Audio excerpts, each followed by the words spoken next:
The Interstellar Council chamber was a marvel of galactic design. If you had a fetish for sterile, fluorescent-lit arenas that smelled faintly of ammonia and bureaucratic despair, it was a testament to the enduring power of committees to make anything soulless.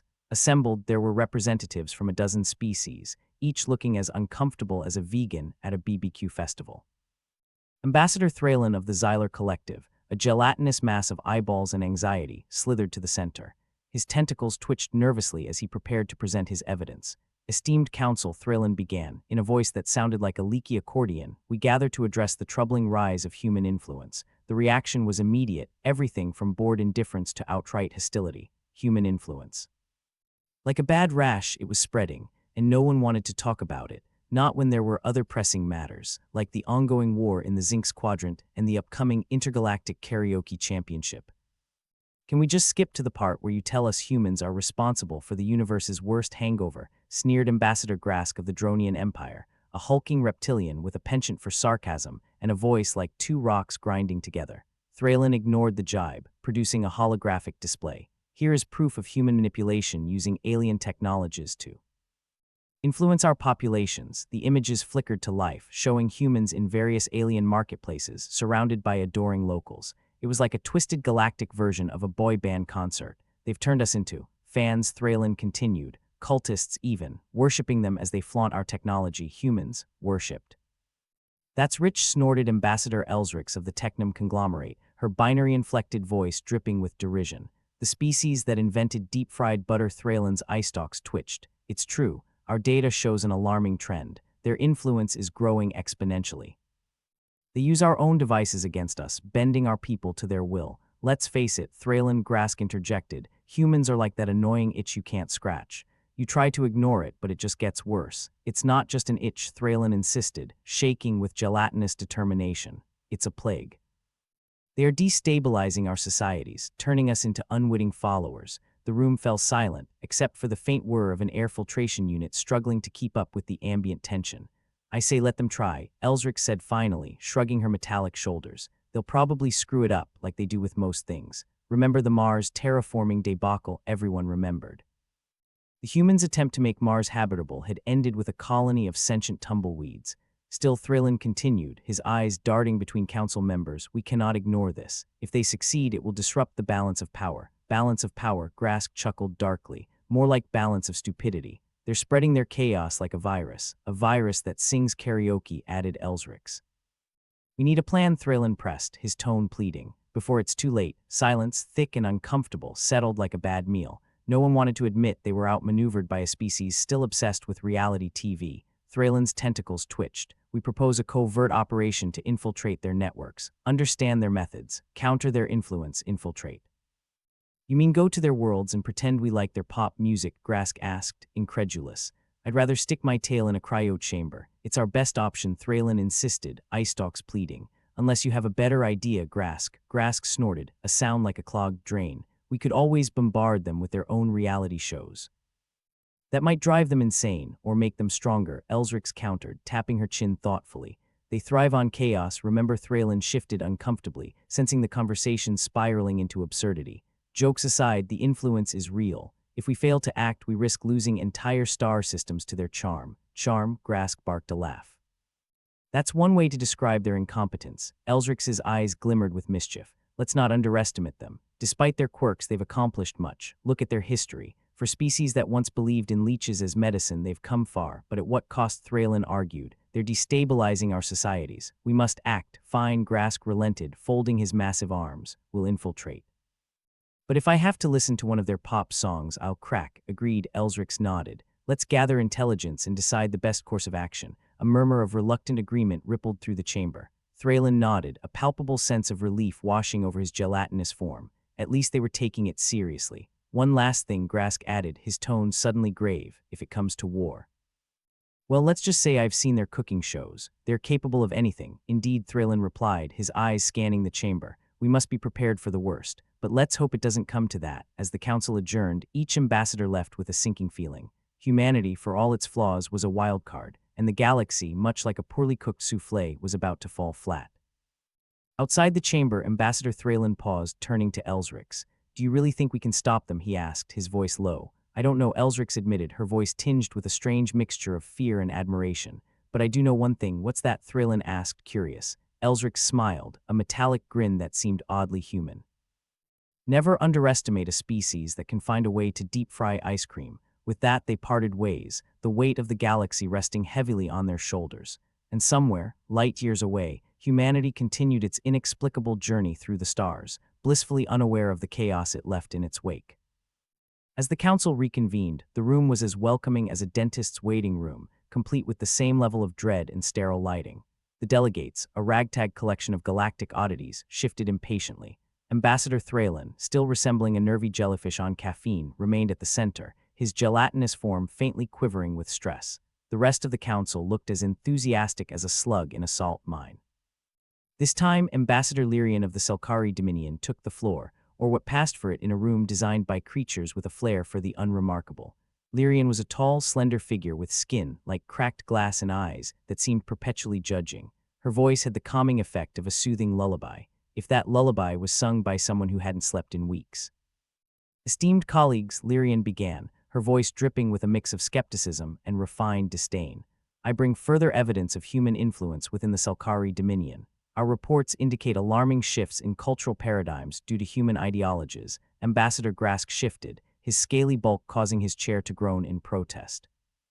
Let me guess, Lyrian, they're replacing your sacred rituals with something ridiculous like game shows. Lyrian didn't flinch. Not quite, Grask, but close. It's worse. They've introduced the concept of reality television into our society. Now half our population is glued to screens, watching other people's mundane lives and voting on them. The chamber buzzed with incredulous whispers. Grask chuckled darkly. Voting on reality. Humans really are the masters of turning the mundane into entertainment. Indeed, Lyrian replied, her expression like someone who'd bitten into a particularly sour fruit. It's undermining our cultural ethos. Our people are losing interest in traditional customs, drawn instead to this spectacle. Ambassador Elsrix's mechanical eyes blinked rapidly, a sign of bemusement. So what's next? Idolizing their celebrities. Perhaps you'll start selling commemorative plushes of their political leaders. I hear they make great chew toys. Lyrian sighed, the sound like wind over broken glass. It's not just entertainment. Their ideologies seep into our educational systems, too. Our young are adopting human philosophies, questioning established truths. The very foundations of our society are shifting. Thralin nodded, his eyes doing a frantic dance. See, this is exactly what I feared. They're not just a rash, they're a full-blown epidemic. Epidemic, Grask interjected, his voice thick with sarcasm. They're like a cosmic fungus, spreading spores of questionable taste and rampant unpredictability. Fungi have their uses, Elsrix added, her tone mocking. Humans, on the other hand, are like an infestation of entertainment and chaos. Lyrian's expression remained stoic, though her voice held a hint of desperation. We must take decisive action. If these trends continue, our societies will become indistinguishable from theirs. The council members murmured in reluctant agreement.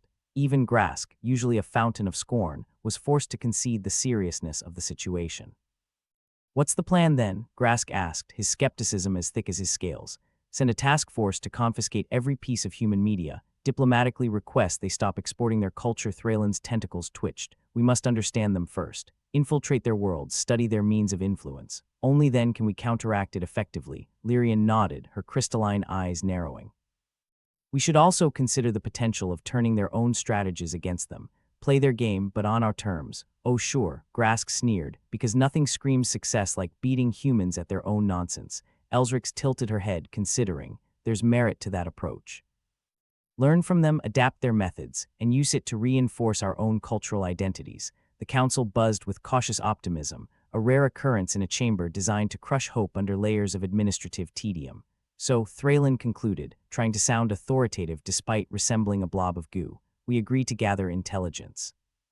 We'll need operatives skilled in subterfuge and cultural assimilation. Lyrian's lips twitched into a semblance of a smile. Good, because I've already dispatched a team to Earth. They're embedding themselves in human society as we speak. Grask's eyes narrowed, intrigued. And how's that going? Are they learning to appreciate the subtle art of human idiocy? Lyrian chuckled lightly, a sound like shattering glass.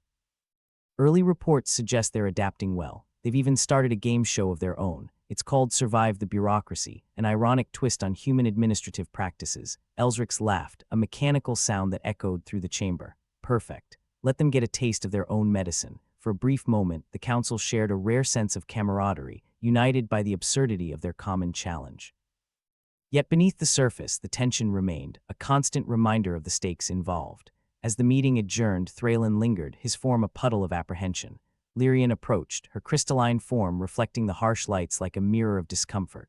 "Do you think it'll work?" Thraylin asked, his voice barely a whisper above the omnipresent hum of machinery. "I hope so," Lyrian replied, her voice carrying the weight of 1,000 uncertain futures. "We can't let them redefine us. Our identities are all we have." Thraylin nodded, his eyes meeting hers with a shared sense of purpose. "Then let's ensure they don't." As they left the chamber, the air heavy with unspoken resolve, the galaxy continued its chaotic dance. Humanity, oblivious to the ripples it was causing, barreled ahead like a drunken comet, unpredictable, unstoppable, and utterly convinced of its own genius. And in some distant, unremarkable corner of the galaxy, a human was probably winning a talent show with a rendition of "My Heart Will Go On," blissfully unaware of the interstellar tug-of-war their species had sparked. The Interstellar Council chamber was as lively as a funeral in a vacuum. The sterile, fluorescent-lit arena felt like it was designed by a committee of accountants. It smelled faintly of ammonia and the kind of despair that only bureaucrats truly appreciate. The usual suspects were all here. Ambassador Thraylin, resembling a gelatinous bag of nerves; Ambassador Grask, a scaly giant whose chair screamed for mercy; Ambassador Elsrix, with eyes that blinked like malfunctioning light bulbs; and Ambassador Lyrian, the embodiment of disapproval. The meeting resumed under the oppressive glare of fluorescent lights, each delegate waiting for someone else to break the awkward silence. It was like being back in high school, waiting for the teacher to notice nobody had done the homework. "All right," Thraylin began, his voice quivering as much as his form. "We need to address the human problem." Grask laughed, his voice a rumble that could double as a seismic event. "They're more like a universal headache. A problem implies there's a solution." Lyrian's perpetually judging eyes swept over the room. "They've infiltrated our bureaucratic systems with frightening ease. We have reports of their envoy, Merrick, exploiting loopholes faster than a Selkari can mispronounce karaoke. Of course they have." Elsrix's mechanical voice dripped with sarcasm. "Humans love bureaucracy. It's like a game to them. They see a form and can't help but fill it out, usually incorrectly. Envoy Merrick," Thraylin continued, "has been a particular thorn in our side. He's charming, adaptable, and worst of all, competent." Lyrian scowled. "Aren't they the species that invented the selfie stick?" "Yes," Thraylin replied, sighing. "But apparently they've also mastered the art of turning ineptitude into an asset. Merrick's been manipulating our systems, and he's damn good at it." "Great," Grask muttered. "They've sent us their best and brightest, and you're telling me he's competent. Next, you'll say he can tie his own shoes," probably Elsrix deadpanned, "and do it faster than you can code an encryption." Thraylin produced a holographic display, because what better way to present evidence than with gaudy projections? A series of images flickered to life. Merrick, a human with a grin so wide it could swallow a small moon, shaking hands with key figures, navigating alien protocols, and even hosting a workshop on effective bureaucratic strategies. "Look at him," Lyrian said, her voice a thin veneer over a sea of irritation. "He's like a virus with charisma. How do they keep doing this?" Grask's voice would have shattered glass if they had any in the chamber. "Every time we think we've got a handle on them, they pull something like this. They're adaptable," Thraylin explained. "It's their greatest strength and our biggest challenge. They are unpredictable," Lyrian added. "One minute they're selling us overpriced coffee, the next they're revolutionizing our communication systems. Or destroying them," Elsrix cut in. "Depends on the day." The council chamber filled with a tense silence, a collective pause as they all considered the predicament, like someone had just announced that the ship's toilet facilities were out of order on a long-haul flight. "So what's the plan?" Grask asked, his patience thinner than a politician's promise. "Do we stamp them out before they multiply?" "It's not that simple," Thraylin said, exasperation leaking through his voice. "We can't just eradicate them. They're too integrated into our systems." "Integrated." Lyrian spat the word as though it were bitter on her tongue. "They're practically running things at this point." "Exactly," Elsrix said, an artificial glint in her mechanical eye. "They've embedded themselves deep. We need to be strategic about this." Thraylin nodded. "We need to understand their methods. Learn how they think, how they operate." "Oh, great," Grask grumbled. "Let's just invite them to dinner and ask them to spill their secrets." "I'm sure that'll go over well. If we don't understand them," Thraylin persisted, "we'll never counteract their influence." Lyrian leaned back, arms crossed. "We could try diplomacy. A joint initiative to curb their excessive influence." "Diplomacy," Grask scoffed. "With humans, you might as well try reasoning with a black hole, or a teenager," Elsrix added, her voice laced with sardonic wit. "Same difference," Thraylin sighed, his form drooping like a deflated balloon. "We need to find a balance. Curb their influence without declaring war." Grask shook his head.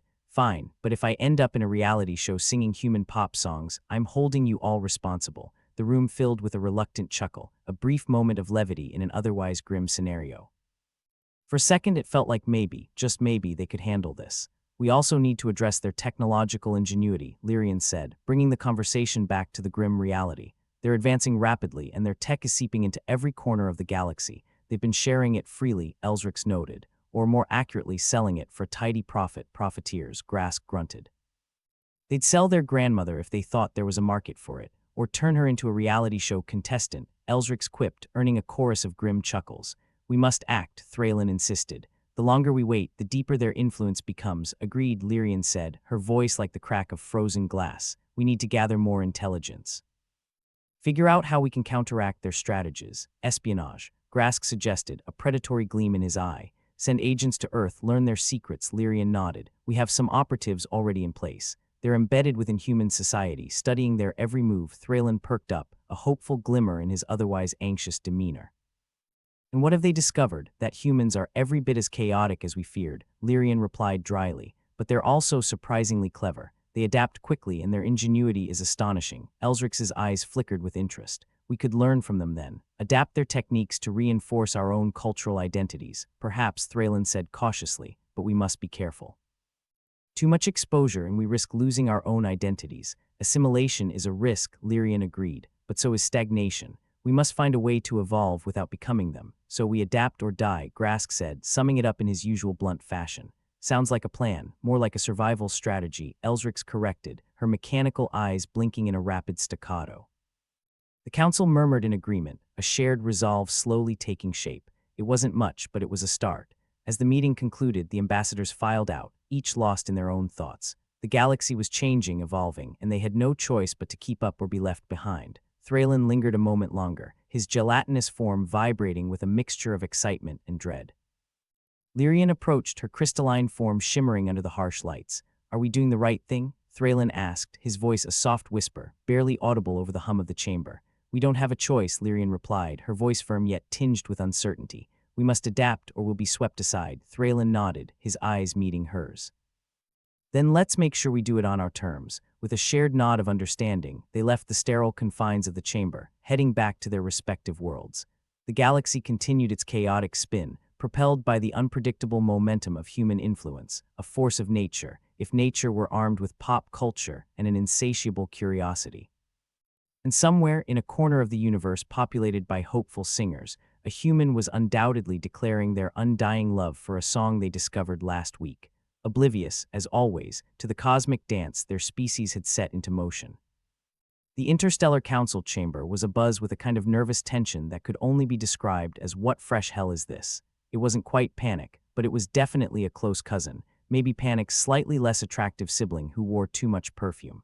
The ammonia-tainted air felt thicker today, matching the heavy mood of its occupants. Ambassador Thralin, who always looked like an animated puddle of anxiety, was particularly jittery. His gelatinous form quivered like a jellyfish in a blender.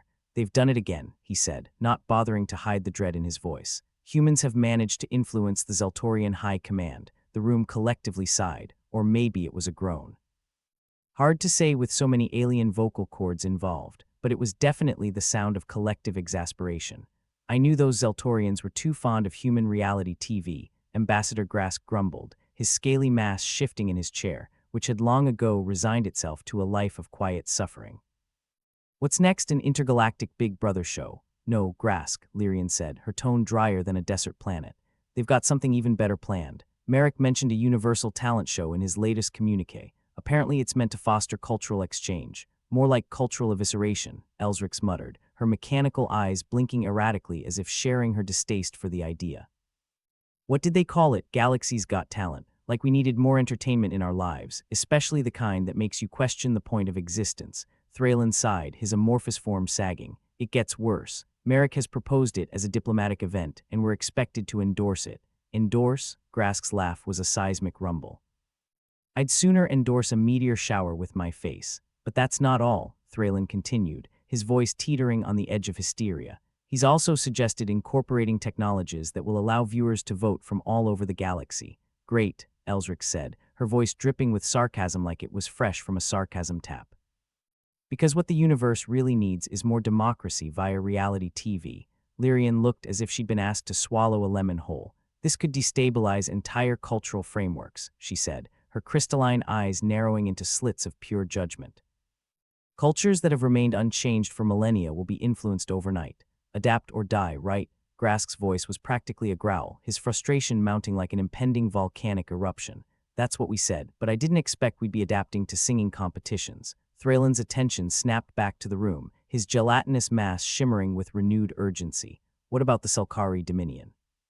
Have we heard any updates? They are in chaos, Elsrix reported, her voice taking on that familiar deadpan quality. Their youth have been binge-watching human dramas, and it's reflecting in their rituals. Apparently, last week they replaced a traditional dance with something called twerking. Grask couldn't contain his laughter. Twerking, on Selkari soil. I bet the elders were thrilled. Lyrian shook her head, disapproval etched into every crystalline facet of her being. We need to take action before the Zinx Quadrant becomes a pop culture wasteland. Focus, people, Thralen interjected, his voice barely managing to sound authoritative. Merrick's not just selling them entertainment, he's selling them a way of life. If we don't counteract this, we're looking at a galaxy where every cultural norm is up for grabs. Counteract? How? Grask asked, his tone impatient. Do we send in a fleet of cultural purists armed with traditional music and disdain? I wish it were that simple, Thralen replied. We need a strategy, a countermeasure that appeals to their sense of identity but doesn't come off as patronizing. Perhaps we could leverage their influence against them, Lyrian suggested, her voice as brittle as her disposition. Show them the consequences of unchecked cultural exchange. Sure, Elsrix quipped, because nothing's more convincing than a campaign about consequences. Might as well sell them broccoli-flavored ice cream while we're at it. As the ambassadors grappled with their options, a holographic image of Envoy Merrick appeared in the center of the table. His grin was as wide as ever, looking as if he was about to announce a new flavor of chaos. Hello, esteemed council members, Merrick said, his voice smooth as buttered silk. I trust you've received my latest proposal. Proposal's a strong word, Grask muttered. More like a cosmic prank. I assure you it's all in good faith, Merrick continued, oblivious to Grask's grumbling. The Galaxy's Got Talent initiative is designed to foster unity and understanding across species, or obliterate cultural distinctions altogether, Elsrix deadpanned. Merrick chuckled as if they'd just told an amusing joke at his expense. You're not seeing the potential here. Imagine a galaxy united by common interests and shared experiences. Thralen's form quivered with frustration. And what about the destabilization this could cause? Entire societies are on the brink of losing their cultural heritage. Change is inevitable, Merrick replied, shrugging with the kind of nonchalance that made people want to throw things. You can either ride the wave or get swept under it. We're hoping to do neither. Thank you very much, Lyrian said, her voice slicing through the air with the precision of a well-sharpened blade. Your initiatives are causing more harm than good. On the contrary, Merrick countered unfazed, we're in a unique position to create something beautiful, a universal community bound not by borders or species, but by shared ideas and dreams. Dreams? Grask spat, his disdain practically airborne. You make it sound like we're all holding hands and singing in a field of daisies. Maybe not daisies, Merrick grinned. But I hear interstellar pop songs are catchy enough. If you think for one moment, Thralen began, but Merrick interrupted with a raised hand. Look, Merrick said, his tone shifting to something almost imploring. I'm not here to destroy what makes you unique. I'm here to enhance it, to blend the best of all worlds. The council fell silent, the weight of Merrick's words hanging in the air like a bad smell. It was the kind of silence that followed a particularly unsatisfying meal. Everyone was full, but nobody was happy. We need to regroup, Thralen finally said, his voice weary. We need to come up with a plan that doesn't involve losing ourselves in the process. Agreed, Lyrian said, standing with the kind of grace only a crystalline being could muster. Let's meet again soon.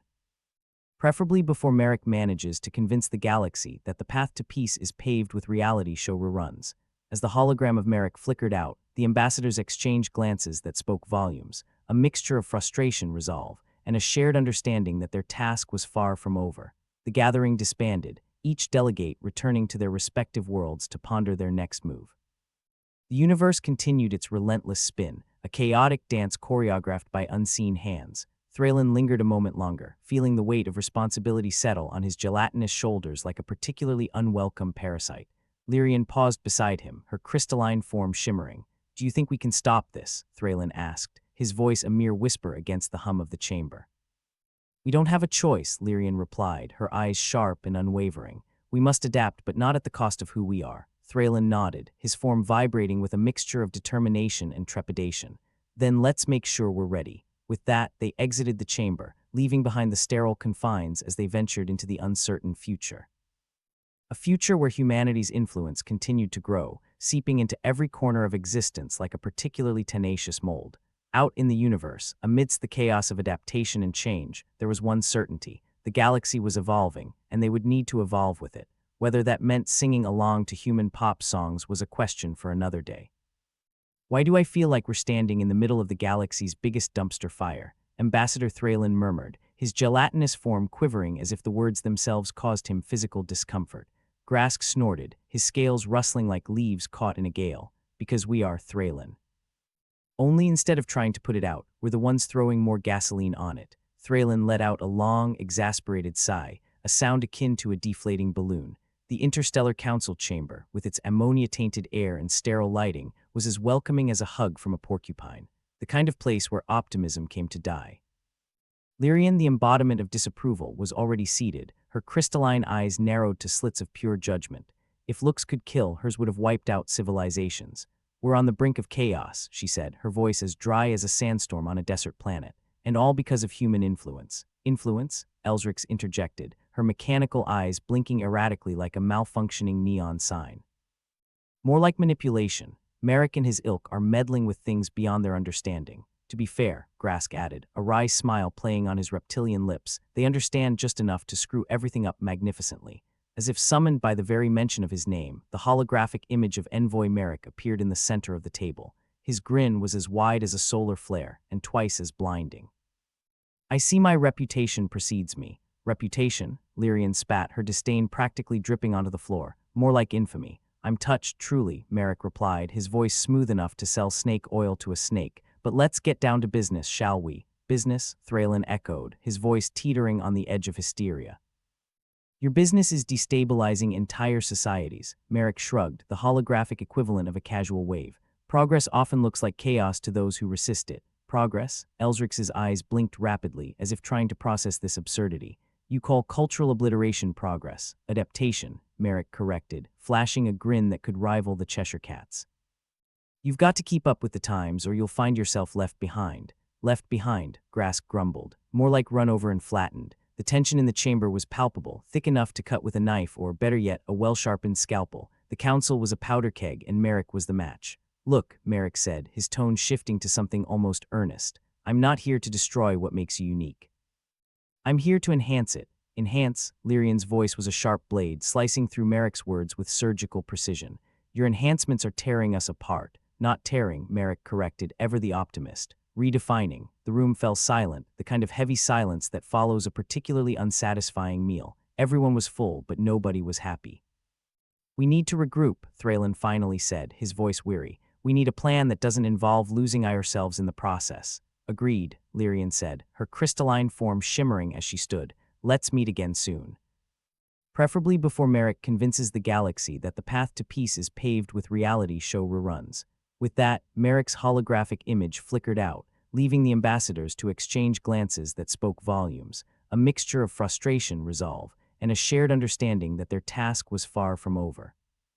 As the gathering disbanded, each delegate returned to their respective worlds, pondering their next move against this human whirlwind. The universe continued its relentless spin, a chaotic dance choreographed by unseen hands. Thraylin lingered a moment longer, feeling the weight of responsibility settle on his gelatinous shoulders like a particularly unwelcome parasite. Lyrian paused beside him, her crystalline facets catching the light. Do you think we can stop this? Thraylin asked, his voice a mere whisper against the hum of the chamber. We don't have a choice, Lyrian replied, her eyes sharp and unwavering. We must adapt, but not at the cost of who we are. Thraylin nodded, his form vibrating with determination and trepidation. Then let's make sure we're ready. As they exited the chamber, the sterile confines gave way to the vast, uncertain expanse of the universe. A universe where humanity's influence grew ever stronger, seeping into every corner of existence like a particularly tenacious mold. Out in the cold void of space, where stars burned bright and civilizations rose and fell, one truth remained. The galaxy was evolving, and they would need to evolve with it. But whether that meant singing along to human pop songs was a question for another day. Somewhere far away from the council's chamber, in a dimly lit corner of the galaxy, Envoy Merrick sat in his office, feet propped up on a cluttered desk. Holographic screens danced before his eyes, each one displaying a different planet, a different culture, all bending ever so slightly to the whims of human entertainment. Looks like the gears are turning, Merrick mused to himself, sipping a drink that was more engine oil than alcohol. Who knew reality TV would be humanity's ultimate weapon? A soft chime interrupted his thoughts, the familiar ping of an incoming communication. With a flick of his wrist, Merrick brought the message into view. It was from his contact within the Zeltorian High Command, a delightfully gullible species, he thought, not for the first time. Envoy Merrick, the Zeltorian's voice crackled through the speakers, its tone as oily as Merrick's drink. We have reviewed your proposal for Galaxy's Got Talent. The High Command is intrigued by the potential for cultural exchange. Excellent, Merrick replied, his grin widening. I assure you it will be the hit of the millennium. Indeed, the Zeltorian continued, sounding almost impressed. We shall proceed with the necessary preparations. However, there is some concern regarding the influence on our youth. Merrick chuckled, a sound that managed to be both charming and sinister. Influence is a funny thing. It's like gravity. You can't see it, but you sure can feel it when you trip over. The Zeltorian hesitated, clearly grappling with the metaphor. Yes, quite. Nevertheless, we are eager to see the results. Don't worry, Merrick said, flashing that signature grin once more. You'll be singing a different tune soon enough. As the communication ended, Merrick leaned back, his eyes gleaming with the thrill of the game. It was all a game, after all, a grand, cosmic chess match where every move counted and every piece was expendable. Ah, the sweet scent of progress, Merrick murmured, raising his glass in a silent toast to himself. May it never go stale. Back on the council's homeworld, the ambassadors reconvened in a smaller, more discreet chamber. The air was thick with ammonia and anticipation, a cocktail potent enough to knock out a lesser species. We need to act fast, Thraylin said, his form unusually still, as if the very act of stillness lent gravity to his words. Merrick's influence is spreading like a virus. More like a plague, Grask corrected, his scales glistening under the harsh lights. And we're running out of time. Time is a human construct, Elsric sighed, her mechanical eyes blinking out of sync. Unfortunately, so is reality TV. Lyrian tapped a crystalline finger on the table, the sound echoing like a death knell. We must counteract their influence. But how? Perhaps we could create our own form of entertainment, Thraylin suggested, though his voice lacked conviction. Something that appeals to their baser instincts, like a gladiator arena, Grask asked, his eyes lighting up with the prospect. Always wanted to see Merrick in one of those. Tempting, Elsric admitted, but hardly practical. We need something that showcases our strengths, Lyrian insisted, her voice as sharp as a laser scalpel. Something that reminds them of what we stand to lose. A cultural exhibition, Thraylin proposed, his form rippling with the tentative hope of a plan forming. A showcase of our traditions and values, perhaps, Lyrian considered, her crystalline eyes narrowing thoughtfully. But it must be compelling enough to compete with Merrick's offerings, and how do we ensure it doesn't become just another spectacle? Grask asked, skepticism dripping from his words. By focusing on education, Elsric suggested, a rare flicker of enthusiasm in her otherwise mechanical gaze. Teach them the history and significance behind our traditions. Education, Grask scoffed. Like that's ever been popular. Perhaps not, Lyrian conceded, but it may be our best chance. Thraylin nodded, his form steadying with resolve. Then let's proceed. We must rally our resources and prepare for the fight of our lives. The chamber buzzed with a renewed sense of purpose, a fragile hope that amidst the chaos they might yet reclaim what was theirs. As the ambassadors departed, each set out to their respective worlds, determined to preserve the essence of their cultures. The galaxy spun on, a tapestry of stars and shadows, each thread interwoven with the fate of countless civilizations. And somewhere, out in the vastness of space, Envoy Merrick chuckled to himself, ever the puppet master in a game of cosmic marionettes. In the end, it seemed, nothing ever really changed. It was all just part of the same, endless dance, one step forward, two steps back, and a universe left to twirl in the balance. The Interstellar Council's chamber, a place colder than a bureaucrat's heart, was buzzing again. Thraylin had called an emergency meeting, which is what they called any gathering more urgent than a galactic potluck. The air was thick with anticipation, ammonia, and the faint smell of desperation. Thralin's gelatinous form shivered slightly, as if someone had just whispered a particularly juicy piece of gossip he'd rather not have heard. All right, let's get this cosmic mess sorted, he started, his voice resonating like a deflated balloon trying to stay afloat. Grask, the reptilian embodiment of skepticism, leaned in, his scales rustling like a sack of disgruntled cats. What's this about, Thraylin? Unless we're planning to outsing the humans at their own game, I don't see the point. We may not need to sing, Thralin replied, his tone managing to straddle the precarious line between hopeful and hopeless. I think I've found a weakness in their strategy. You mean Merrick's little circus, came the sharp voice of Lyrian, her crystalline eyes narrowing into slits that could probably slice through starship hulls if she put her mind to it. Surely you don't mean their reality television shows. I've seen better narratives in a bowl of soup. Precisely, Thralin said, a tremor of excitement running through his gooey form. It's their reliance on misunderstood alien myths. Elsrix's mechanical eyes blinked erratically, as if trying to keep up with a concept that was just out of reach. Explain, she said, her voice carrying all the warmth of a malfunctioning airlock. Thralin gestured to a holographic display that materialized in the center of the sterile room. Humans are fascinated with our myths and stories, but they interpret them in the most bizarre ways. They think they're getting an authentic experience, when really they're just seeing what they want to see. Lyrian snorted, a sound that resembled glass cracking under pressure. So what? They'll just turn our myths into another season of Galaxy's Got Talent. Not if we beat them at their own game, Thralin countered, his voice gaining momentum like a snowball rolling downhill. We can use our stories to remind them and us of what truly matters. Grask shifted, a slight rattle accompanying his skepticism. And how do you propose we do that? With interpretive dance, storytelling, Thralin said, as if the word itself was a lifeline in a sea of chaos. We take back our narratives, we control the context, the interpretation. Elsrix tilted her head, the motion clicking like a poorly oiled machine. And if they don't care for the context, what then? Then we make them care, Thralin insisted. We highlight the parts of our cultures they've ignored or twisted. We turn their weapon into our shield. Lyrian crossed her arms, her crystalline facets catching the light like a disco ball at a very serious, very bureaucratic dance party. Ambitious, but it's worth a shot. Better than doing nothing, Grask admitted, though his tone suggested that doing nothing was still very much on the table of options. We need to gather our best storytellers, Thralin said, his form vibrating with determination. We need to make them understand the truth behind our myths, not the sanitized, human-friendly version. And what if they don't listen? Elsrix asked, her mechanical eyes still blinking at odd intervals. Then we're no worse off than we are now, Thralin replied, a hint of dark humor curling his words. Besides, it's not like we have a plethora of options. The chamber fell silent for a moment, the kind of silence that's more loaded than a cheap ammunition round. Each ambassador mulled over the plan, not quite desperate, but close enough to smell it. All right, Lyrian finally said, tapping her fingers on the table in a rhythm that was almost musical.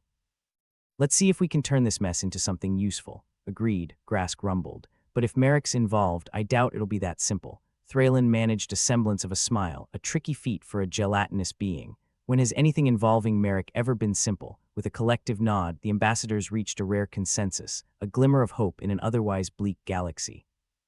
As they dispersed to begin their new mission, an unfamiliar sensation tingled through the sterile atmosphere. Was it optimism? No, couldn't be. Just a faint whiff of hope, perhaps. The kind that comes with the realization that even a broken clock is right twice a day. Asterisk, asterisk, asterisk, far away, in the dark recess that Envoy Merrick called his office, the man himself was indulging in another holographic spectacle. This time, it was a particularly gripping episode of Galactic Stardom, a talent show featuring creatures that looked like they'd crawled out of a fever dream, and sometimes they had. His feet were propped up, and his drink was a toxic concoction that would probably melt through the floor if spilled. Ah, he sighed, tipping his glass in a mock toast to the stars. Progress, thy name is entertainment. A message pinged into view, breaking the captivating spell of the holographic display. Merrick flicked his wrist, and the Zeltorian High Command's latest communique appeared.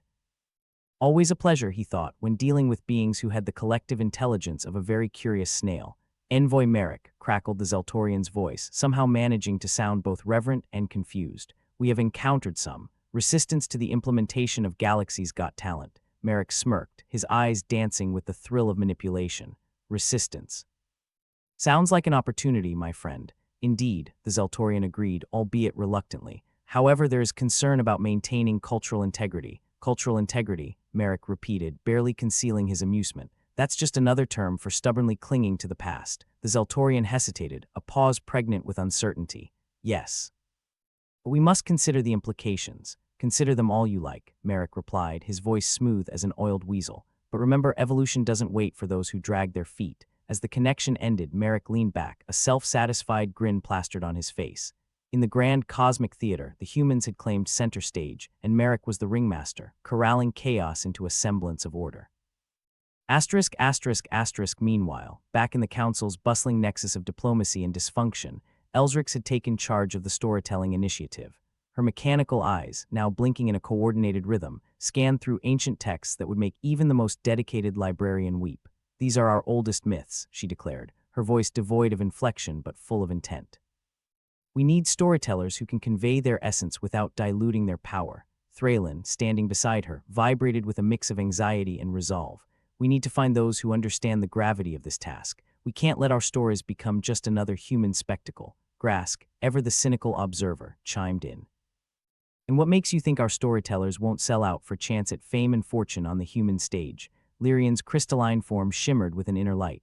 "Not all treasures are worth the price, Grask. Some still value truth over trinkets. Let's just hope they're not all extinct," Grask muttered, his skepticism as thick as ever. The plan was simple, yet fraught with potential pitfalls. Identify key myths, recruit passionate storytellers, and educate the galaxy on the true nature of their diverse cultures. Easy, right? As the ambassadors set about their task, the Council's chamber was filled with an energy that was almost, dare they say, hopeful. It was a rare moment in intergalactic politics, where the possibility of reclaiming their narratives seemed within reach. And as they prepared to launch their cultural counteroffensive, one thought remained etched in their minds: if you can't beat them, redefine the rules of the game. Out in the vastness of space, where stars twinkled like the eyes of a million indifferent gods, Envoy Merrick was blissfully unaware of the Council's new initiative. He was too busy playing his part in the grand farce of the galaxy, a conductor orchestrating a symphony of chaos. Back on the Council's world, the ambassadors were slowly beginning to see the glimmers of their plan taking shape. They knew it wouldn't be easy, that humanity's grasp on the galaxy was as tenacious as a tick on a space bear's backside, but it was a start. For the first time in a long while, Thraylin felt a flicker of something that could almost be mistaken for hope. It was a fragile thing, like a candle in the windstorm of galactic politics, but it was there. As the Council continued their work, they knew that their path would be fraught with challenges, but they'd faced worse odds before and come out the other side.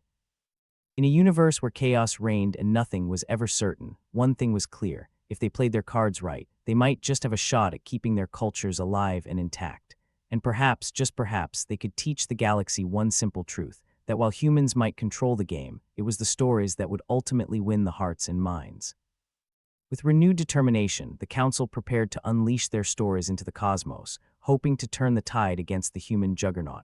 For in the end, it wasn't just about survival. It was about legacy, identity, and the timeless dance of stories that had carried them through the ages. And in that dance, they found the hope they'd been searching for. The Interstellar Council chamber buzzed like a wasp nest about to get whacked with a broom. Ambassador Thraylin, feeling more gelatinous than usual, had assembled the Council to kick off their grand plan, a cultural coup d'etat to reclaim their narratives from the grasping hands of human entertainment. The air was thick with the ammonia-tinted stench of desperation. "This is it, folks," Thraylin began, his voice wobbling like a nervous jelly. "The moment we've been waiting for, or dreading like a dentist appointment." Lyrian shot back, her crystalline eyes shimmering with skepticism. "Depends on your outlook," Thraylin replied, undeterred. "Our myths, our stories, they're going to remind the universe who we really are. Assuming anyone's listening," Grask muttered, his scaly mass shifting with a sound like dry leaves crushed underfoot. Elsrix's mechanical eyes blinked in their erratic rhythm, an unsettling disco dance of doubt. "We've got the storytellers lined up, but can they compete with the spectacle humans love?" Thraylин's form quivered with determination. "If they can't, we're screwed anyway, so might as well go down swinging." "Great pep talk," Grask said dryly. "I'm inspired." From the back of the chamber, Envoy Merrick's holographic form flickered into view. The human envoy, known for his penchant for chaos, couldn't miss a chance to stir the pot. "What's this? A powwow without me?" "I'm hurt. If you're hurt, we're on the right track," Lyrian jabbed, her voice as sharp as her crystalline features. Merrick chuckled, a smooth, oily sound that slid over the room like a slick coat of bad intentions. "I hear you're planning to reclaim your cultural mojo. Admirable, if not a little naive." Thraylин's eyes, well, where his eyes would be if he had them, bore into Merrick. "We're tired of being the punchline in your cosmic comedy, Merrick." "Comedy? I prefer drama," Merrick replied, flashing a grin that could curdle milk. "But don't mind me. I'm just here to ensure you don't trip over your own tentacles." Ignoring him, Thraylin turned back to his fellow ambassadors. "We begin the broadcast tonight. Each of our cultures will present their oldest, most profound myths. And what if the humans just make a reality show out of it? Grask asked, unable to shake his skepticism. Then we'll give them something real enough to choke on, Lyrian said, her crystalline form glowing with an inner defiance. The council nodded, a rare moment of unity. If this was going to work, they'd need to embrace the chaos, not resist it. Years later, the council chamber had been transformed into a makeshift studio, alien storytellers ready to spin yarns that had endured millennia. The first broadcast would be a trial by fire. Literally, in some cases, given the pyrotechnic tendencies of the Xander myth-tellers. Thraylin floated at the center, feeling like the eye of a particularly nasty storm. All set, Lyrian checked her notes, the crystalline surfaces reflecting a kaleidoscope of colors. As ready as we'll ever be. Great. Let's hope the universe cares, Thraylin said with all the enthusiasm of a condemned mollusk. The holographic display flickered to life, displaying the council's broadcast to every corner of the galaxy. The air was thick with anticipation, or maybe it was just more ammonia. The first myth was a Selkari epic, delivered with such intensity you could almost overlook the fact it was competing against human distractions like intergalactic slime wrestling. As the stories rolled on, a strange thing happened. The human audience, usually as fickle as a cat in a room full of laser pointers, began to pay attention. The aliens had something raw, something authentic that was as gripping as it was unexpected. Back in his office, Envoy Merrick watched the broadcast with mild amusement, his feet perched on a desk cluttered with interstellar junk. Well, butter my biscuit, he murmured, taking a long sip of his toxic drink. They're actually pulling it off. A message pinged onto Merrick's desk, this time from the Zeltorian High Command. Envoy Merrick, the Council's stories are resonating with the populace. We need guidance, Merrick scoffed. It's called improvisation, my friend, get with the program. But their narratives are challenging our influence, the Zeltorian insisted, anxiety crackling through the message. Relax, Merrick replied, his voice as smooth as the drink in his hand. We might have to pivot, create a new format. Galactic Clash, Myths vs. Reality sounds like a winner, don't you think? The Zeltorian's hesitation was palpable, even through the transmission. That could work, of course it will. Just remember, in the game of culture, everyone loves an underdog story. Back at the council chamber, the conclusion of the first broadcast was met with cautious optimism. Thraylin and the others awaited the initial feedback, which arrived faster than a human could say rating spike. Elsric scanned the results with her mechanical eyes. The response is positive. Don't sound so shocked, Lyrian quipped. We might just have a shot at this. Grask, looking like he'd bitten into something Sire, still had doubts. And what if the humans spin it their way again? They will, Thraylin said, his voice steady. But we've shown we can adapt. We take their moves and turn them to our advantage. Look at you, Merrick's voice cut in, his hologram reappearing with a smirk. All grown up and playing the game like pros. Don't get too comfortable, Merrick, Lyrian warned, her crystalline eyes narrowing. We're just getting started, Merrick chuckled, his confidence unshaken. Bring it on, the chaos is half the fun. The council knew the road ahead was paved with uncertainty, but for the first time they felt like they might have a fighting chance. As they prepared to delve deeper into the cultural clash, they held onto the knowledge that change was inevitable, but who controlled it mattered. With more stories to tell and the galaxy's attention captured, the ambassadors braced themselves. They were ready to embrace the chaos, to make the universe listen, and maybe, just maybe, to write their own ending. The Interstellar Council chamber was about as lively as a funeral wake after the broadcast ended, the air still hanging with that ever-present ammonia tang. The ambassadors, a colorful gallery of cynicism and resentment, were digesting the unexpected success of their cultural coup. There was Thraylin, gelatinous and quivering with what could possibly be mistaken for confidence. Lyrian, exuding icy disapproval from her crystalline core, was still skeptical about the goodwill of the universe. Grask sat there, his scales rustling with a restless cynicism, while Elsric's mechanical eyes blinked like they were competing in a malfunctioning light bulb contest. Thraylin broke the silence, his voice wobbling like a marshmallow in zero gravity. Well, that wasn't a complete disaster. High praise, Grask grumbled, his words as dry as a Martian desert. Maybe next time we should aim for mild catastrophe. Lyrian folded her arms, the light catching her crystalline surfaces and creating an accidental light show. Let's not start patting ourselves on the back just yet. Humans are slippery creatures. Slippery, they're greased eels in a bucket of oil, Elsrix added, one eye blinking faster than the other in its eternal rhythm of doubt. Point taken, Thraylin conceded. But for now, let's celebrate the fact that we managed to hold their attention longer than a cat with a laser pointer. Merrick's holographic form shimmered back into existence. And here I thought you'd never pull it off, he said, his voice a cocktail of mockery and genuine surprise. I guess even a broken clock is right twice a day. Save the compliments, Merrick, Lyrian replied, icicles practically forming in her tone. This isn't the end, it's barely the beginning.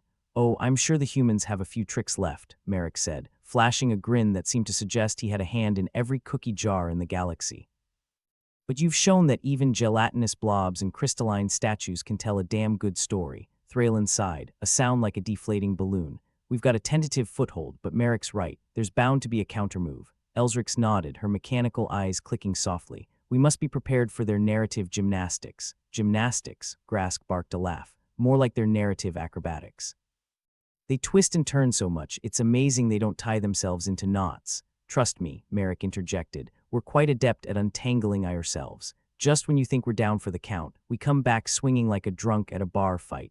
The Council's newfound unity felt as fragile as an eggshell, but it was there.